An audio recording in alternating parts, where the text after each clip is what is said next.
All right, welcome to the Renaissance and Mannerism in Italy during the 1500s. It's chapter 22, and what that huge title really means is that we are really going to get into the biggest players that you can think of when it comes to not only art history, probably stereotypically what you would think of when you start to see classical or Renaissance-based art.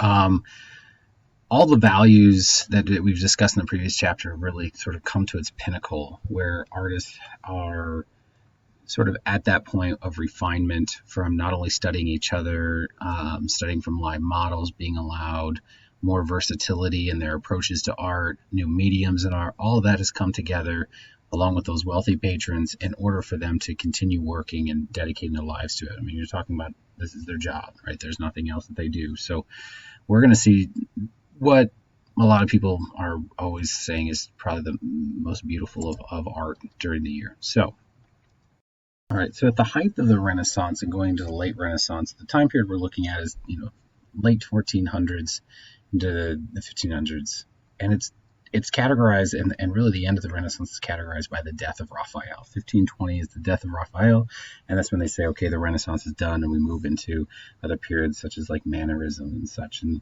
we'll get into that. But you can see sort of the brief time that it's operating under. Artists are creating using this style inspiration from the previous century, and then as they move forward, they're going to improve on sort of their models of painting, sculpture, architecture, all of it. But like I said, it's truly sort of like the pinnacle, the moment for them. And then we're going to see a major break with Mannerism later in this chapter. I did throw in some music at the time. I do believe that art, if we're looking at through its visual context, we need to understand it through not only the auditory but the visual culture, and really what's going on at this time to sort of make this catalyst. And if you listen to some of this music, you'll probably even find some of the comparisons of visually why the paintings are the way they are and such the music the way they are. So I thought I'd throw those in for you if you wanted to listen to them, while you're going through these notes and stuff like that. And I'll probably do that through later chapters. Just try to, like I said, throw in some more visual culture. All right. So Leonardo da Vinci, right? We know that with the names Leonardo of Vinci, right? Like the places that they come from. So if you want to know a lot about him, maybe you're writing your research paper about him, check out the film on Canopy. There's a ton of resources about him, and you'll find it very easy to go through his life and his story. I mean, it's very interesting. He's born out of wedlock, and in a time that's also known as the golden age of wedlock. You can imagine if there's prosperity and there's happiness, then there's a lot of things going on. So kind of interesting. He studied under Verrocchio, which when you look through the book, you'll be able to see a lot of examples of his work.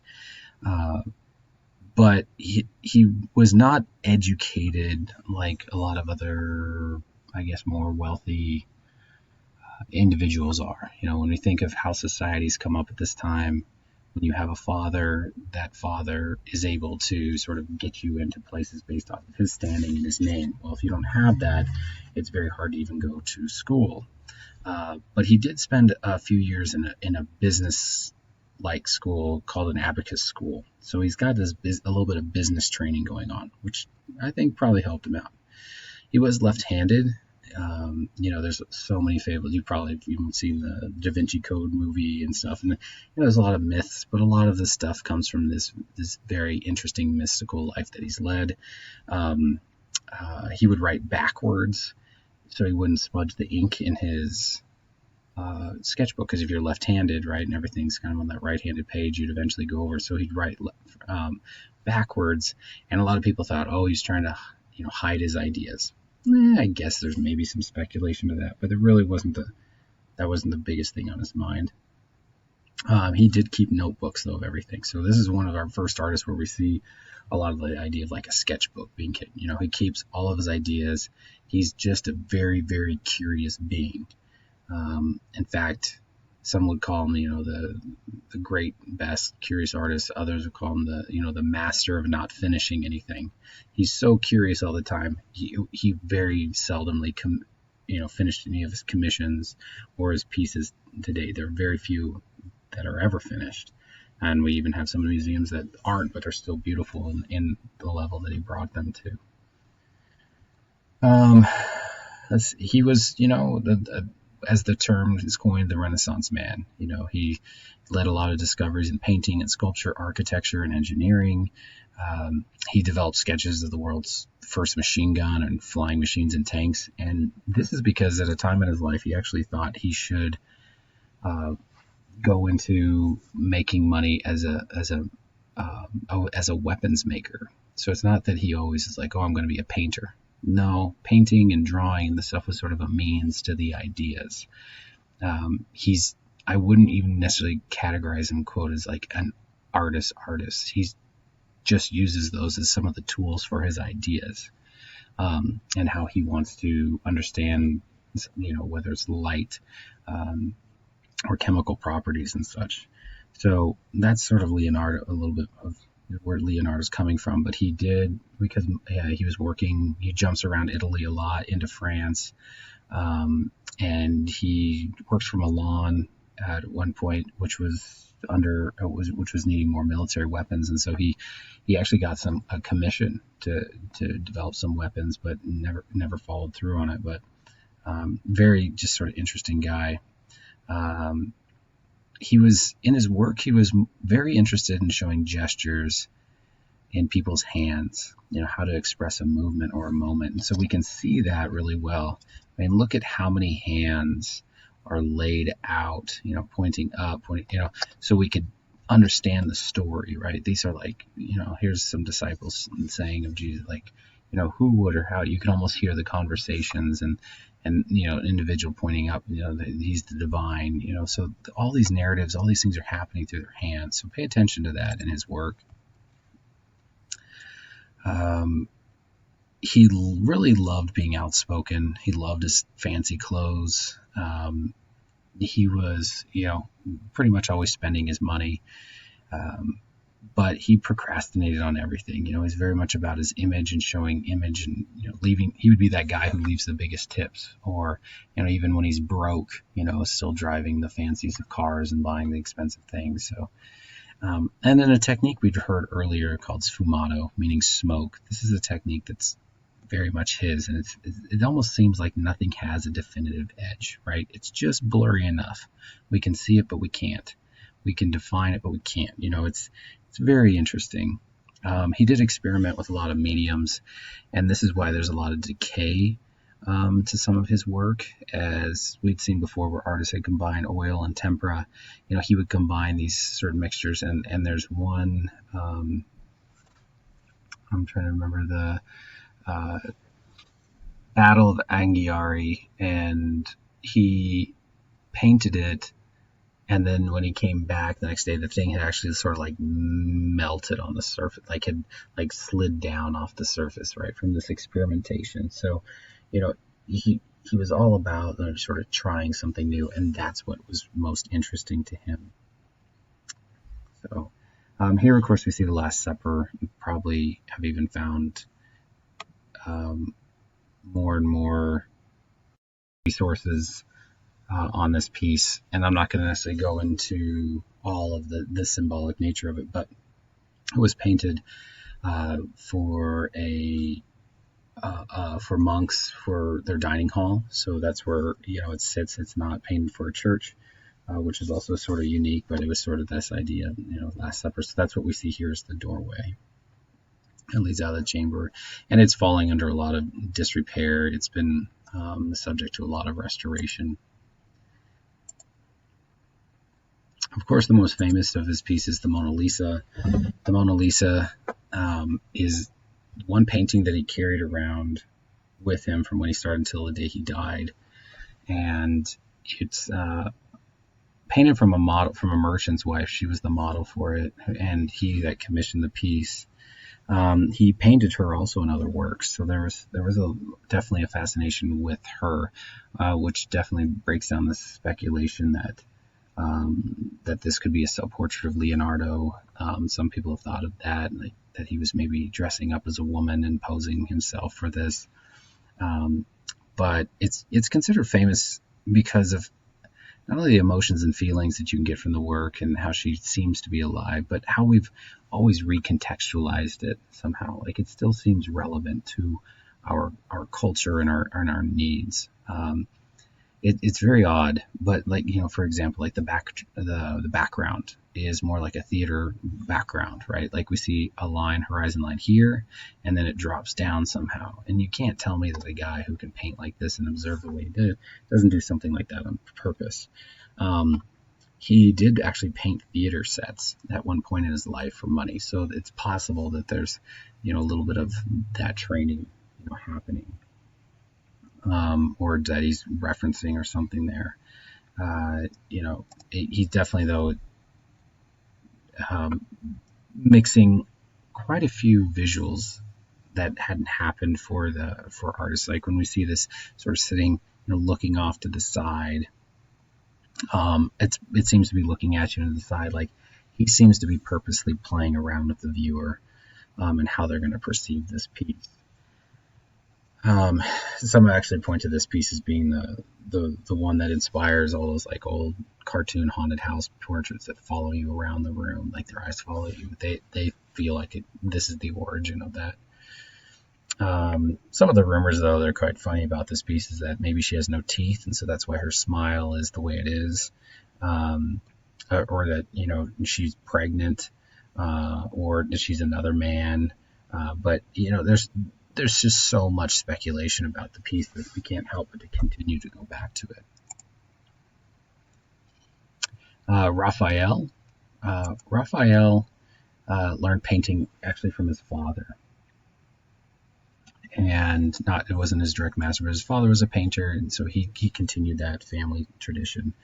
He's painted a lot of works, and I put these here as the most sort of referenced of his, but primarily throughout the Vatican and the new St. Peter's.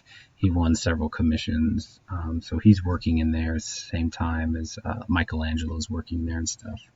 He did die, though, at an early age, and he was influenced by Leonardo and others, and like I said before, his death marks the end of the High Renaissance.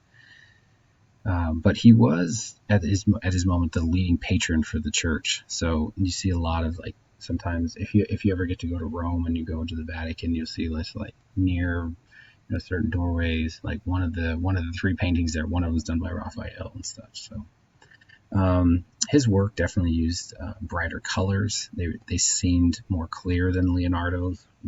He had that smoky look, where these seem more vivid and bright.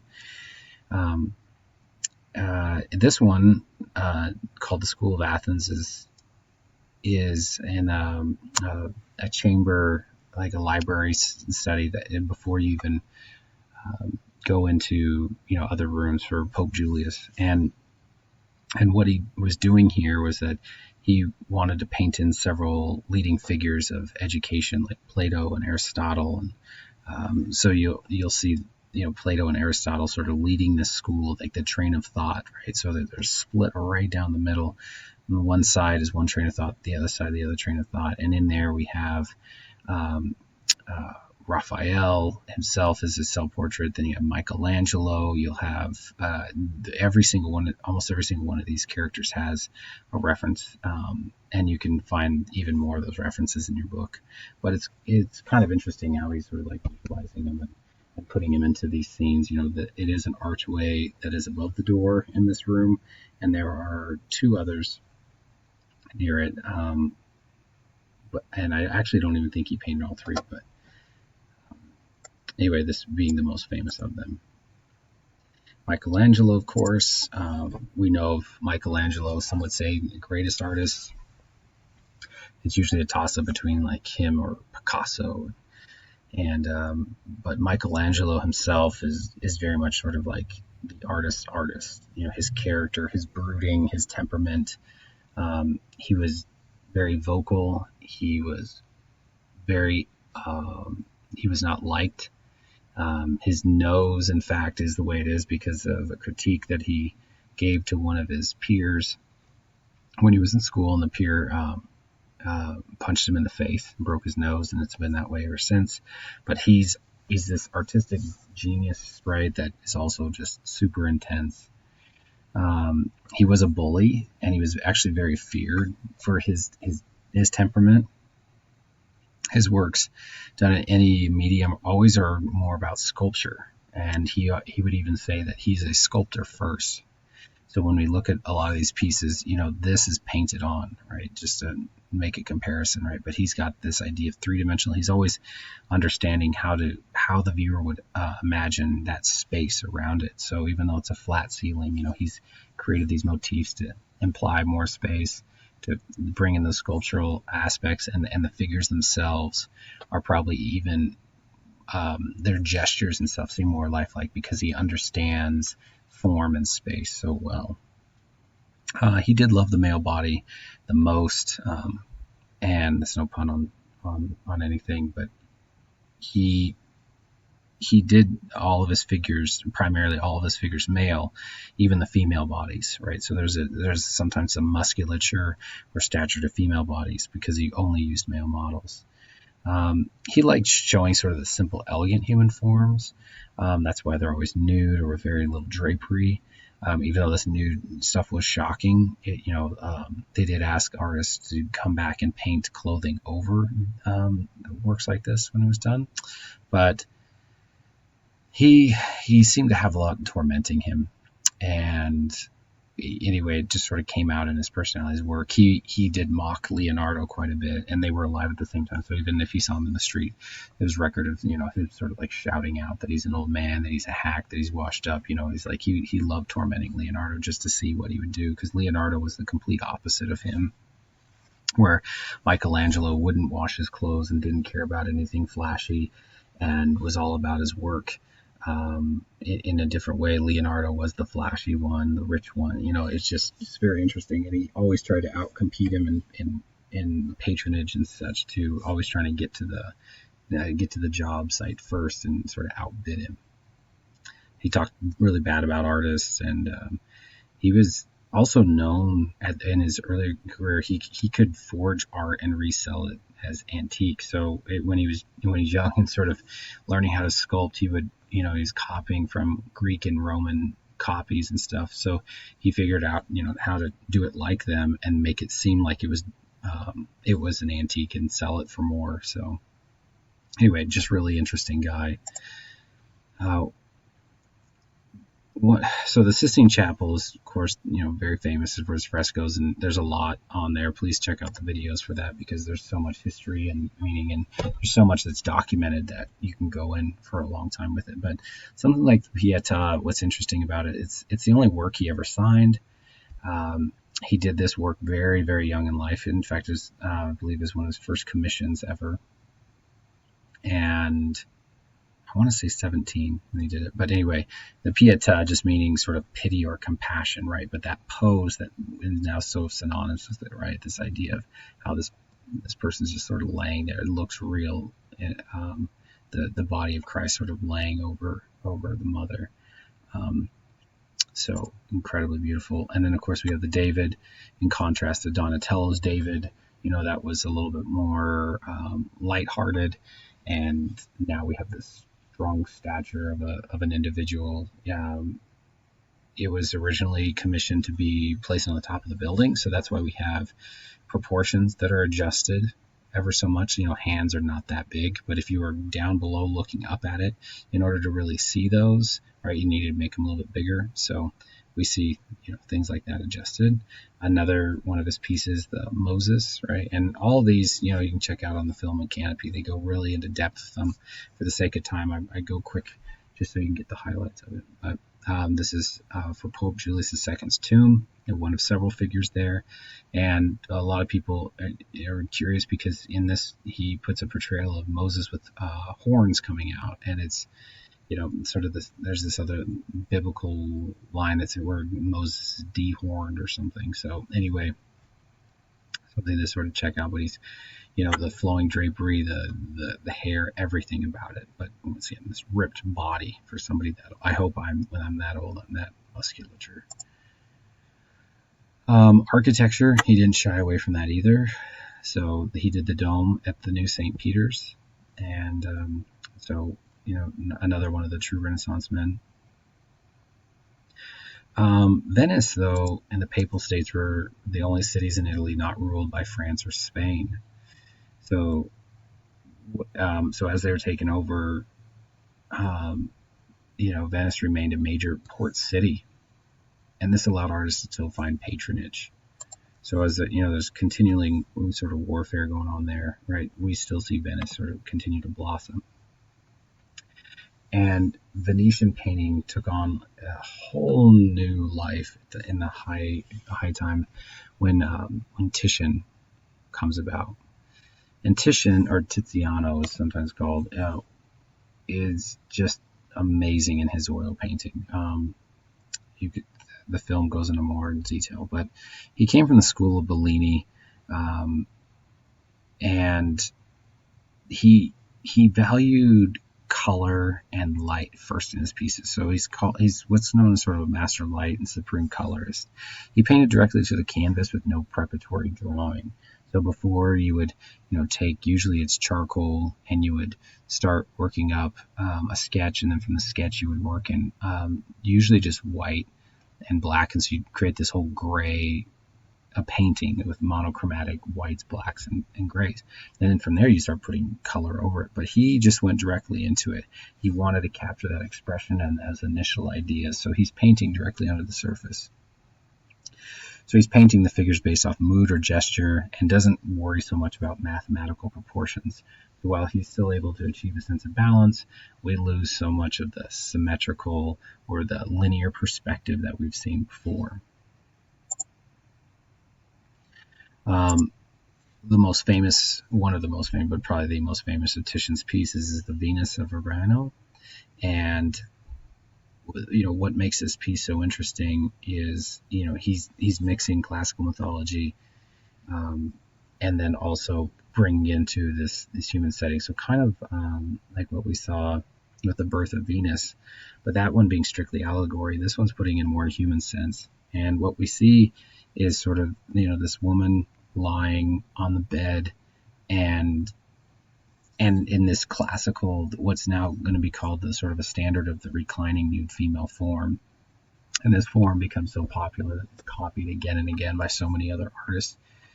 But he's taking from the ideas, or some of these figures he's seeing in classical Greek mythology, and those images portrayed, and bringing them to the forefront into an everyday setting. So we have a woman who's known, prostitute, and in the back space, and we know that here's even the covering, right, that the curtain that would be drawn. We have a maidservant in the back going through the trunk of things. Everybody's sort of around to serve her. Here we have flowers that maybe are from a lover, and it's looking at you, so it's confronting an individual, and it's kind of saying either come hither, or you the one that paid me. It's one of those paintings that's truly calling into question the viewer and the viewer's role at looking at the painting, right? It makes us really think about the painting, and we'll start to talk about this even in more contemporary, about the male gaze, right, and being confronted with that.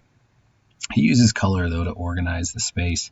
So when you think of like the reds, you can see the red on the pillow and the servant's skirt and in the bed. It's like, and it just kind of keeps your eye jumping back and forth, back and forth, back and forth. That dog that we saw in Jan van Eyck's painting that was for marital fidelity, here it is though, but it's sleeping, right? It's not awake. So these could be sort of a gesture, so a little bit of symbolism still, but and so people were definitely appalled by this painting when it first came out, because what are men doing? Well, they're paying and going to brothels and such, but they don't want to talk about that. They don't want to hang that in their living rooms with their wives. But because those wealthy patrons are not so much the church anymore, here we go. Artists are allowed to get more of their ideas out. Now, we're going to look at art that when you look at it, you're going to say, well, how is this going to be different than all the realistic stuff that we're seeing in the Renaissance? Why is this called Mannerism, or the Mannerist style?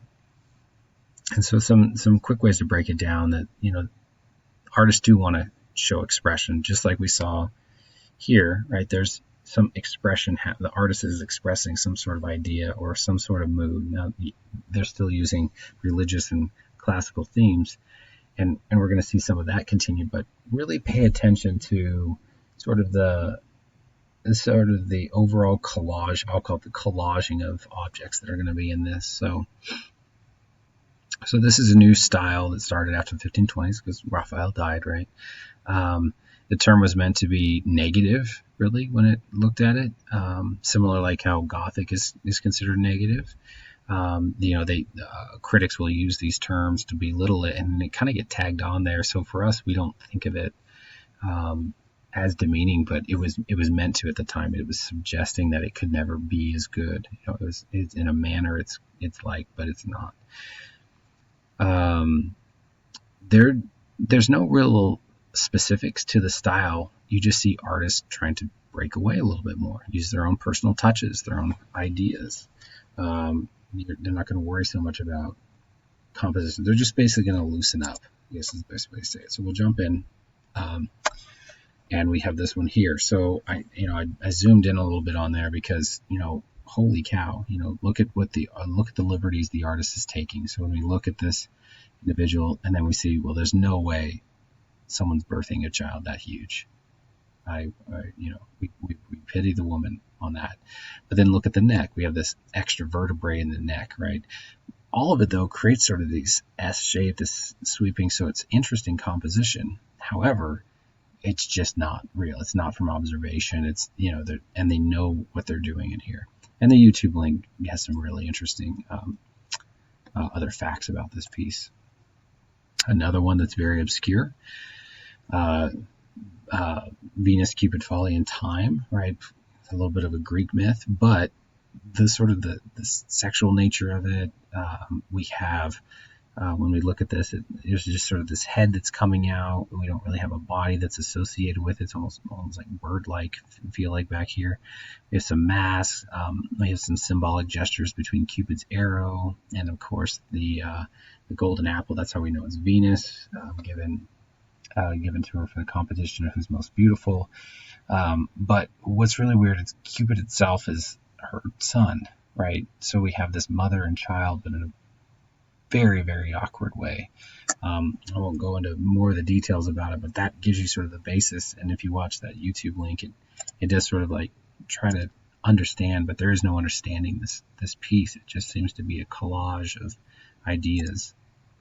And in sculpture, this is happening to where they're taking artistic liberties and creating things that really have more dynamism to them, right? Whether we see it in the sort of the S-shaped curvature here, something that seems to flow to where your eyes jump everywhere here, or to once again where your kind of S-shaped curve going down, right? This is about action, dynamism, and things going on. So a little bit different than what we viewed before.